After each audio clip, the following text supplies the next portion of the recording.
I realize that whenever I buy Gizzada, them always dry. Therefore, I have to make my own, and I've been doing it for years now, and I'm gonna be sharing the recipe with you, alright? So stay tuned. So starting off with the dough, we have our 4 cups of all-purpose flour. This was left in the fridge overnight. I'm going to sift it to remove the lumps. Once the flour is sifted, I'm going to add a teaspoon of salt. I'm going to add my butter, which was also in the fridge. And then we're going to gradually add our iced cold water until our pastry dough is formed.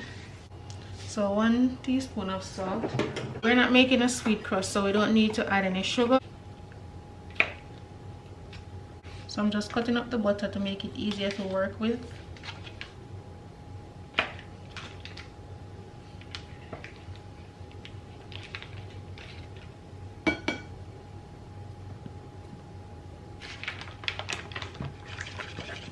This is my favorite butter to use when I'm baking. It's a Kerrygold Australian butter, New Zealand butter, sorry. Just for measuring purpose, I pour 1 cup of water so that I can tell you exactly how much water you will need. Alright?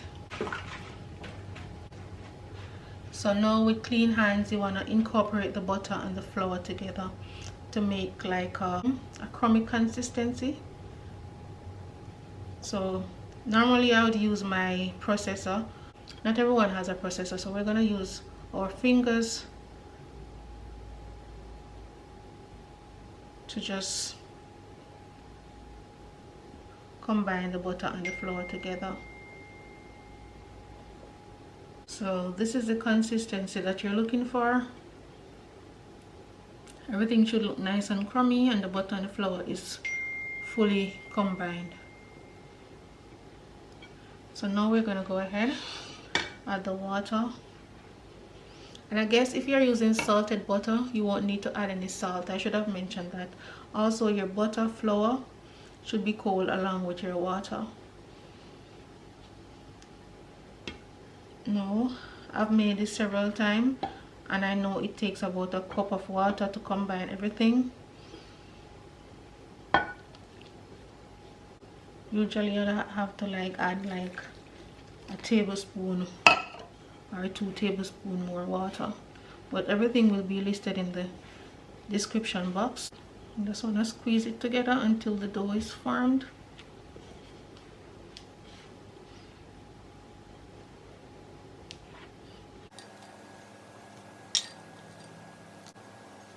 As you can see, the dough is formed. I use about 4 more tablespoons of water, so it's 1 cup and 4 tablespoons of water to get it nicely combined. You don't need to knead it, you don't want the dough to come together. Alright.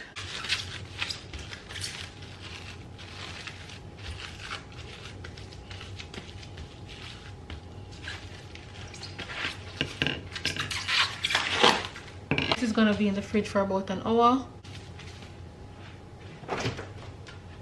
While the dough is resting, I'm going to go ahead and make my coconut mixture.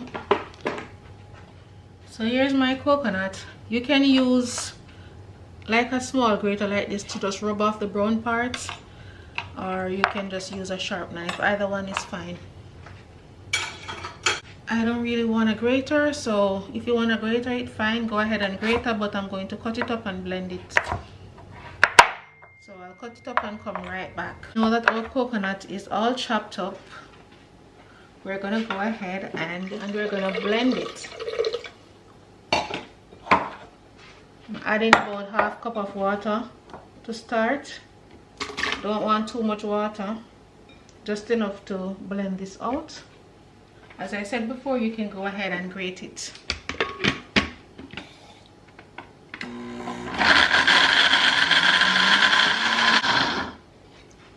I'm going to add the next 1/2 cup of water and some more of the coconut.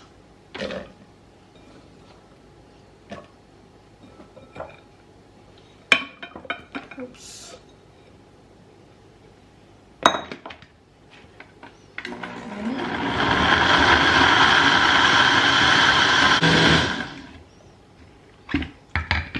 and see if it's blended out properly. Before we go any further, I'm gonna pour off some of the liquid, and I'll show you what I do with it later.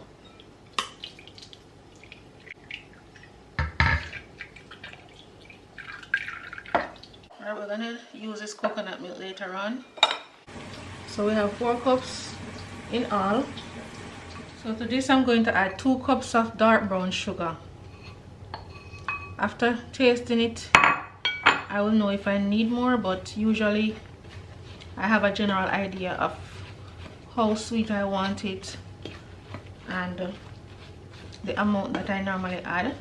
However, you have to know your sugar intake. This is a sweet dessert, and it depending on your sugar intake, you will have to probably eat this in moderation. But yes, it's indeed a sweet dessert. So after mixing everything, you will know if you need to add more depending on your desire. So here I have my grated ginger, about 1.5 tablespoons to 2 tablespoons will do. So I'm gonna add 1.5 tablespoons, and then I'll taste it and see if it needs more. I also have here my cinnamon powder. We're gonna add 1 tablespoon.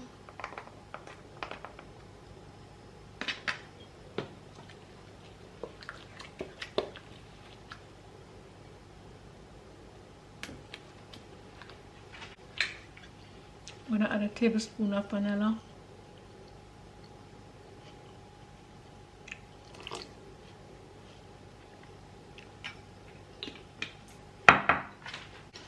Some almond essence, or a quarter teaspoon. We don't want it to be too strong.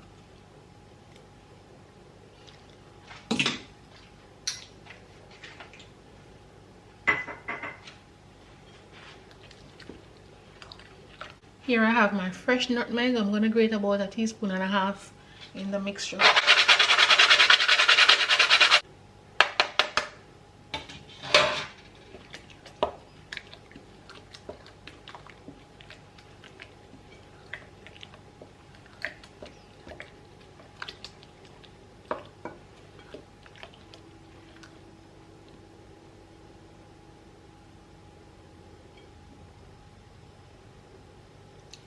Tastes good so far.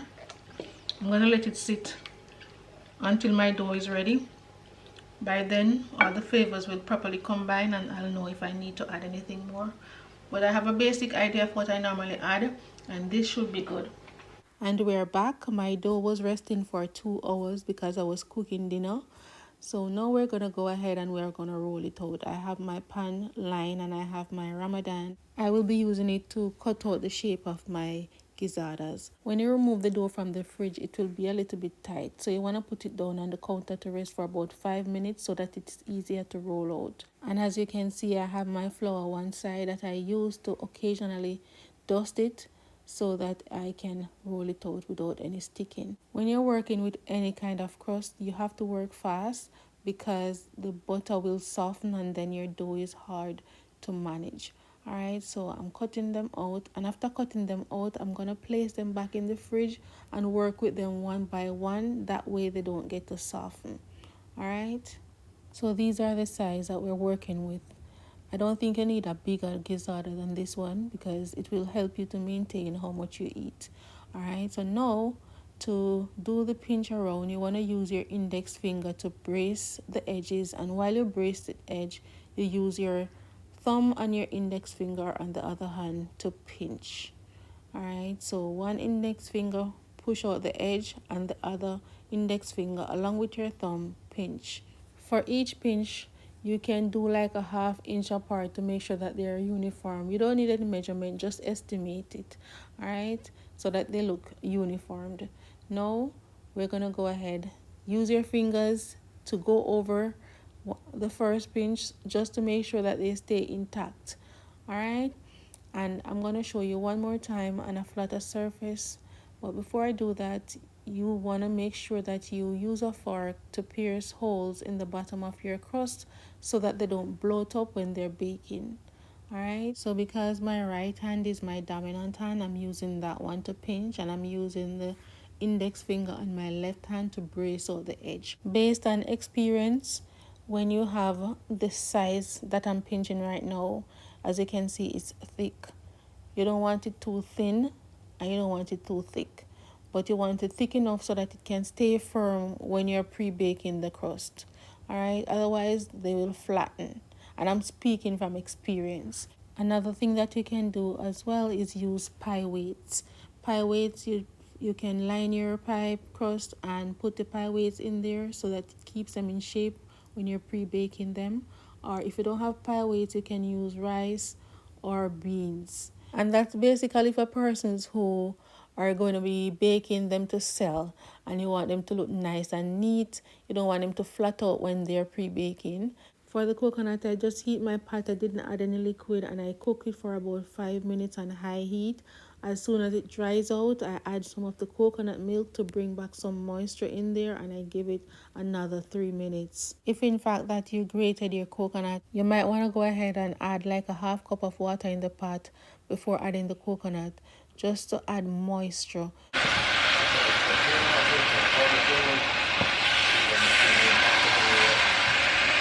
So after that extra 3 minutes on a high heat with that coconut milk, look at this. It's so moist, and you want to leave it with this moisture so that when it goes in the oven, it doesn't dry out. After baking these for a while, I find it very easy to pre-bake the shells at 425 degrees Fahrenheit, and I pre-bake them for 5 minutes, and then we're going to go ahead and stuff them with our coconut, pop them back in the oven at 350 for about 8 minutes. After that 8 minutes, I turn the oven off, put it on broil. Now, if you're using the broil setting for the first time, you know that you cannot walk away when you put your oven on broil.